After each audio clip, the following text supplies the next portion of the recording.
Buenas tardes, amigos, hermanos, amigas, hermanas, por acudir de nuevo a esta cita de estudio bíblico en el Evangelio de Lucas. Y seguimos con nuestro caminar, poco a poco, sin pausa y siempre anhelando que el Señor nos enseñe aquellas cosas que tanto necesitamos en nuestra vida. El texto que hoy vamos a iniciar es el Evangelio de Lucas en el capítulo 13, versículo del 1 al 9. Es un texto extraordinariamente importante.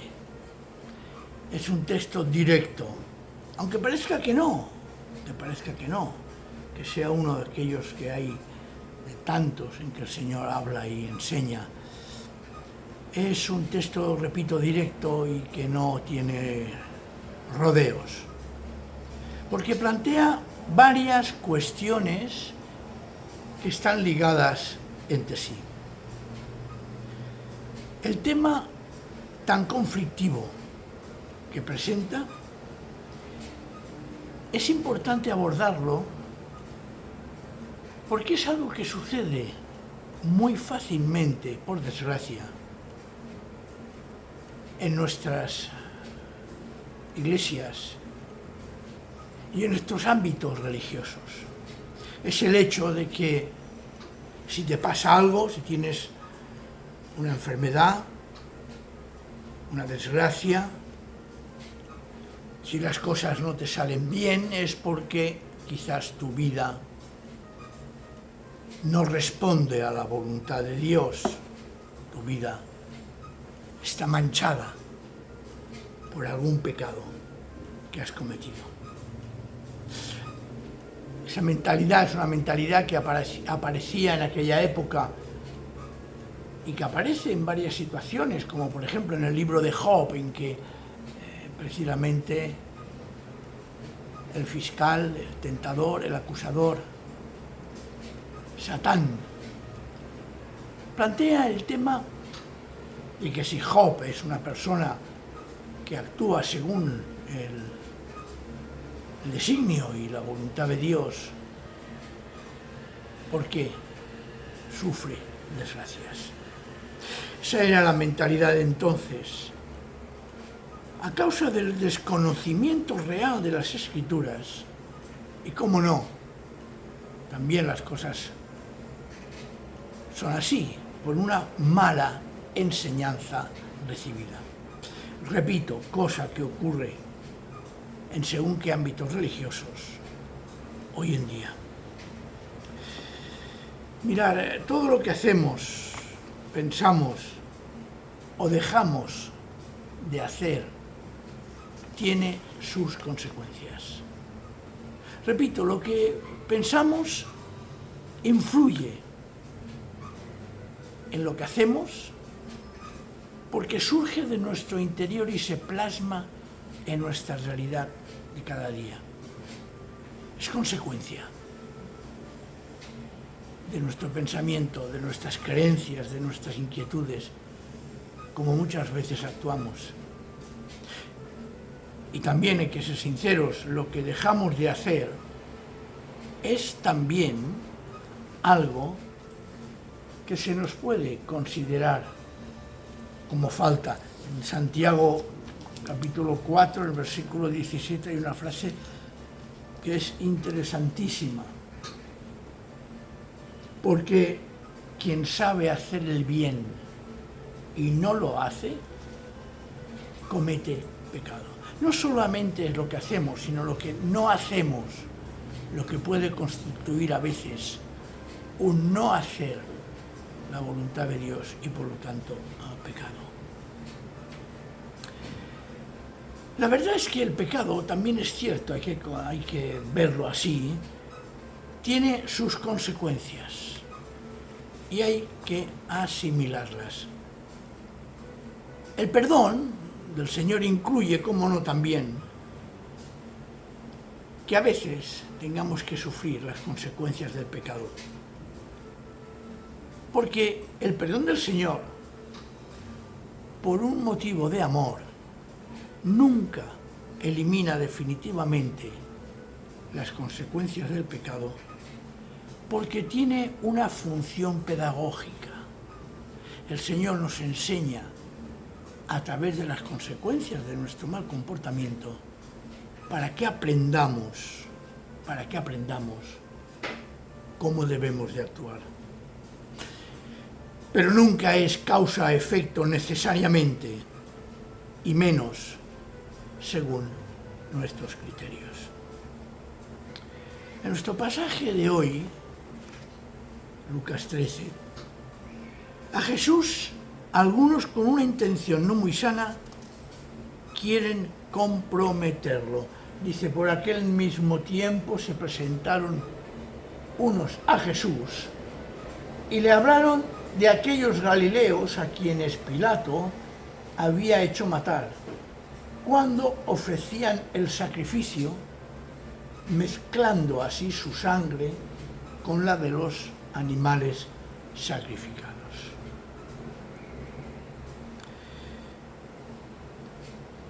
Es una situación que debió de suceder. Y delante de esta interpelación que le hacen a Jesús, Jesús responde, ¿creéis vosotros que esos galileos sufrieron tal suerte porque fueron más pecadores que los demás galileos? ¿Veis? Ese será el tema central. Pues yo os digo que no. Y añadiré que si no os convertís, todos vosotros pereceréis igualmente. Ante esa respuesta ellos añaden otro caso, que por cierto no está registrado en ningún lugar, de unos que murieron aplastados al derrumbarse la torre de Siloé, que está precisamente en Jerusalén. Y entonces Jesús, ante esa propuesta de reflexión, incluso hasta situación complicada que le plantean, Jesús va directo y dice así, pues yo os digo que no. Y añadiré que si no os convertís, todos vosotros pereceréis de forma semejante. Esta es precisamente la clave de todo. El arrepentimiento, la conversión, el cambio. Todas las demás cosas son circunstanciales. Muchas veces las cosas que vivimos en la vida son producto circunstancial que nos llama precisamente a reflexionar en nuestra relación con Dios. Y hemos de ser capaces de no juzgar, de no condenar por lo que ven nuestros ojos.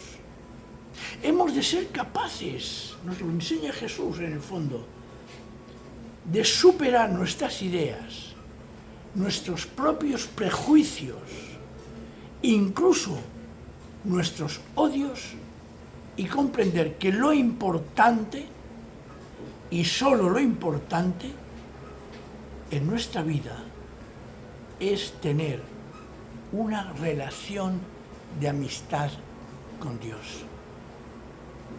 Hemos de restablecer, si la hemos perdido, nuestra relación con Dios.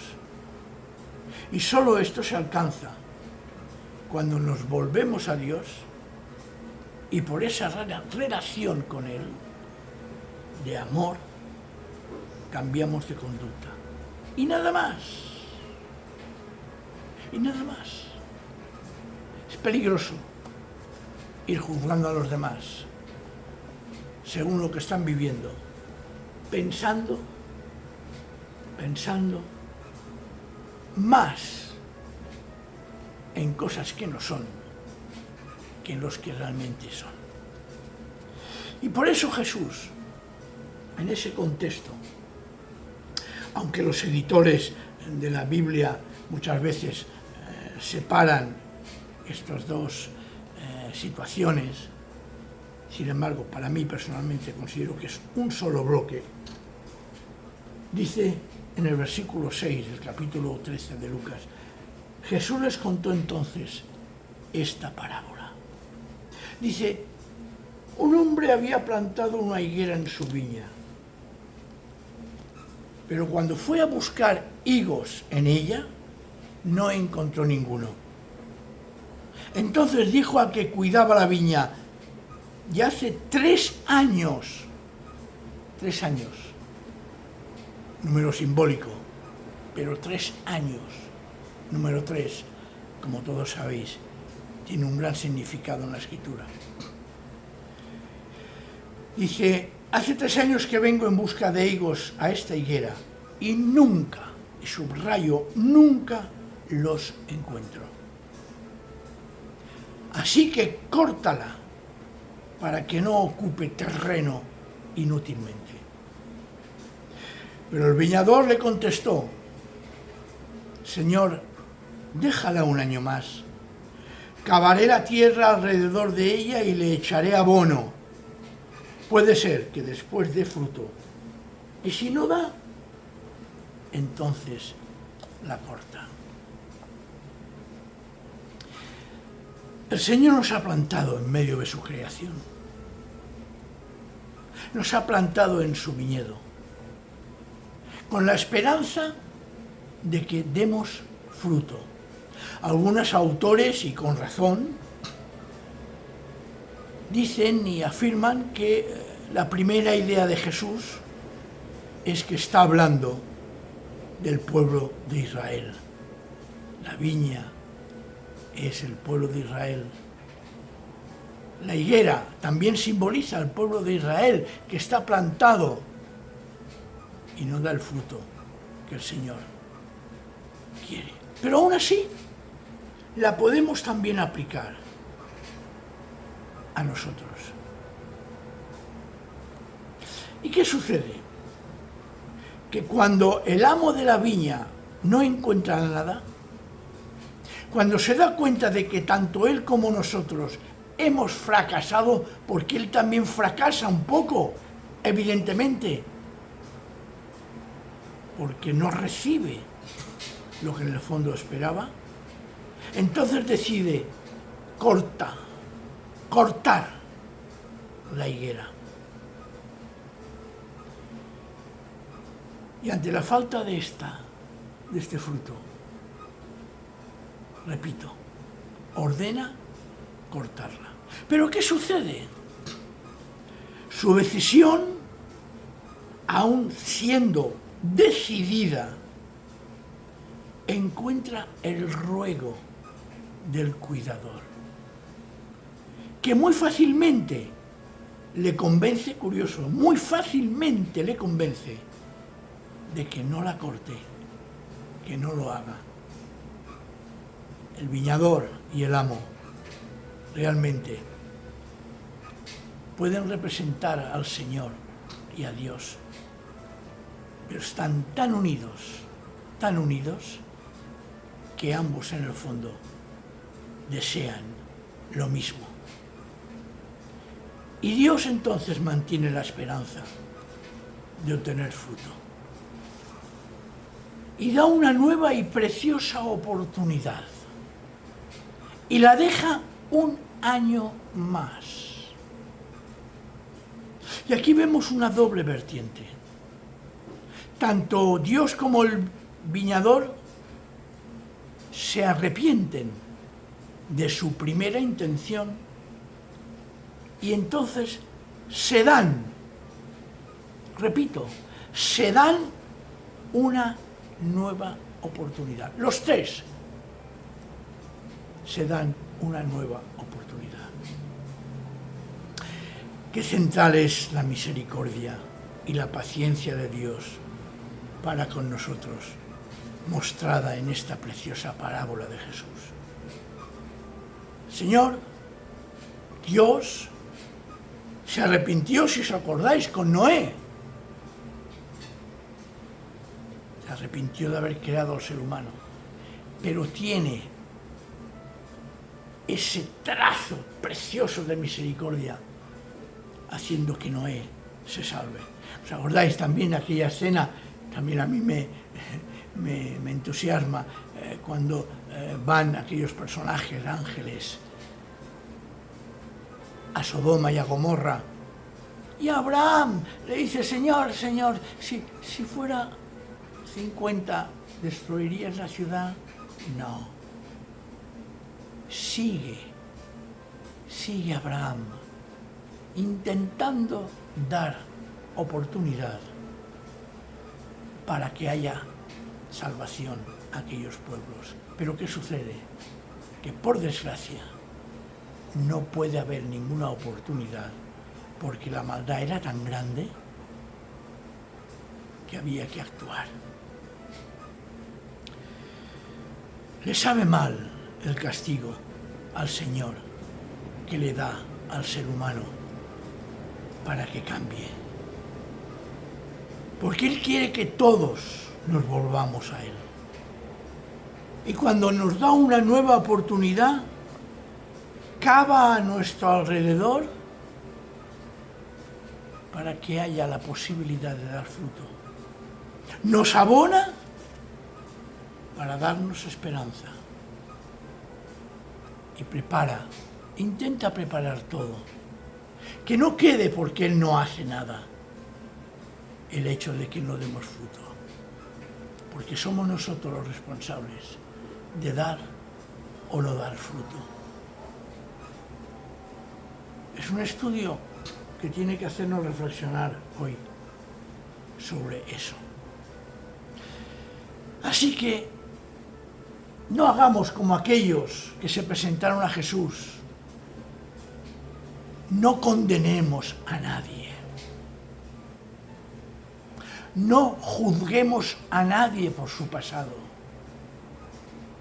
Mirémonos a nosotros mismos, cómo el Señor nos trata, y encontraremos cómo constantemente el Señor nos está dando la posibilidad de dar fruto, trabajando con nosotros, trabajando lo que nos rodea, cavando a nuestro alrededor y dándonos abono para fructificar.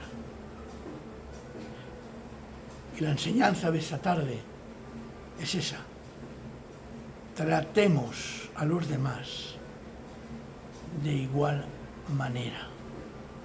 Hay un salmo, el Salmo 116, que hay una preciosa frase que es magnífica y que tiene que hacernos.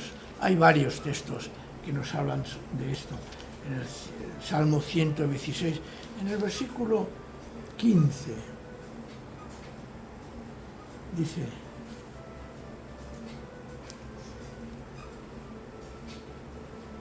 mucho le importa al Señor la muerte de sus fieles. Mucho le importa al Señor la muerte de sus fieles. Él no quiere. Él quiere que cambiemos, que nos arrepintamos, que nos convirtamos. Y siempre nos está dando oportunidad. Porque el Señor no se complace, repito, con el castigo. El Señor no se complace con la reprimenda. Y si lo hace, acordémonos de lo que les enseña en Hebreos, cuando dice que el Señor a quien ama corrige y a quien quiere lo trata como un hijo, dándonos la oportunidad de cambiar. Que la reflexión de esta tarde, de esta noche, sobre este pasaje tan precioso de Lucas, nos sirva para pensar que tenemos una nueva oportunidad que el Señor nos brinda de salvación. Y no juzguemos ni condenemos antes de tiempo, sino que esperemos siempre en que el Señor haga todo lo que quiere y nosotros aceptemos toda posibilidad para llevar buen fruto. Que el Señor nos bendiga y seguiremos con el estudio de Lucas la semana que viene, si Dios lo permite. Amén.